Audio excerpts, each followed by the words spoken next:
গতকাল রাতটা নগেনের পরিবার না খেয়েই কাটিয়ে দেয়। পরদিন সকালবেলা যখন নগেন তার বারান্দায় বসে থাকে, তখন সে চিন্তা করতে থাকে কিভাবে তার বাকি দিনগুলো কাটবে।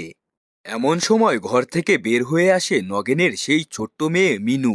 মিনু তখন বাবার ভারাক্রান্ত মন দেখে বাবাকে প্রশ্ন করেই বসে হঠাৎ করে। বাবা, আমরা আর কতদিন এভাবে না খেয়ে কাটাবো? তোমার মুখটাও শুকিয়ে গেছে। আমাদের সকলের এ যন্ত্রণা আর আমি সহ্য করতে পারছি না। মারে, তুই আর চিন্তা করিস না, আমাদের আর এমন করুণ অবস্থা থাকবে না। আমরাও সবার মতো 3 বেলা ভাত খেতে পারবো। তোর স্কুলে যাওয়ারও ব্যবস্থা হবে। আমার এখন শেষ ভরসা ওই সুবোধবাবু। দেখি উনি আমায় একটু সাহায্য করতে পারেন কিনা। উনি যদি আমায় একটু জমি দেয় তাহলেই হলো। তুই এখন তোর মায়ের কাছে চলে যা। নগেনবাবু অনেকবার নিরাশ হওয়ার পরেও শেষ ভরসা নিয়ে সুবোধবাবুর কাছে যেতে থাকে। এরই মধ্যে তার ছোট্ট মেয়ে মিনু তাকে বিদায় জানালো, যেন তার বাবার মঙ্গল হয়।